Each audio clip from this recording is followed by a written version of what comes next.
If you're looking at leasing property, there are certain clauses that you should really think about putting in that lease before you negotiate it with the landlord. We prepared this video to assist you in that endeavor. Some of the important things about leases when you're representing the lessee, it is so important to have, the landlord always has clauses called like a relocation clause. And you have a business where you have a shop in the Woodlands and you want to be in the strip center at a certain location. They have your lease, if you don't have an attorney look at it, they have a relocation. They can relocate you to the back of the center and they'll pay you for your moving expenses. But hey, if your clients can't find you, your customers, and you have a reason where you want to be, so we always strike that relocation, and they generally will strike it every time. The other thing is they always want guarantees. And again, I'd be very careful on a guarantee. I would limit the guarantee to basically their build-out cost.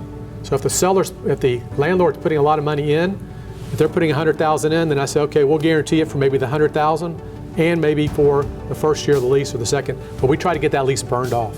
Again, it all depends on your negotiations. A real strong center that's very difficult, it's going to be very difficult and it's very hot, it's going to be hard to get some of those strike. But some of these new businesses that go in, it's very dangerous because you're signing a piece of paper, and if a business doesn't make it or the economy turns and you got a personal guarantee out there, you could be liable for it. So, and if you have more than one guarantor, say there's 3 people, split it out. If they want a $400,000 guarantee, have everybody put in $133,000 and split it up. So that's the kind of things we do. The other part is parking. It's very important, parking spaces. If I go to a restaurant and it's full, and I can't find her, I'm going to the next strip center. So I try to make sure, like on this brewery case, we wanted to have some exclusive parking spaces. That's important.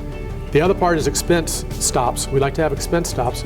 Inflation, we don't want the management fees to go up on their CAM, so we limit it to a certain amount, maybe the rate of inflation. Now they're not going to limit insurance, they're not going to limit the taxes because that's costs that they have no control over. But the ones we can control, we try to limit it. We also try to get right of first refusal for additional space next door. You never know when you may want it. And then option, we want to have an option at the end of the lease to renew the lease on the same terms, but at the fair market value of the lease. So we don't want them to go hold us to a higher amount of money. So, and then the non-disturbance clause I talked about a little bit earlier, that's really important. As far as the landlord, again, some of the clauses, one of the most important ones, we say as is, where is. You're going to get this strip center, you're going to get this lease in the strip center, but it's going to be exactly how you see it today. You're not getting it better than that or worse than that. And then capital, always lease provisions really important are capital expenses versus ordinary expenses. Because if your air conditioner goes out, who's going to pay for it? You want the landlord to pay for it if you're representing the lessee. If you're the lessee, if you're the landlord, you want the lessee to pay for it. And then do they have to repair it or do they have to get a whole new one? But you don't want to be hot in the lease spaces. Those are some of the ones that are important.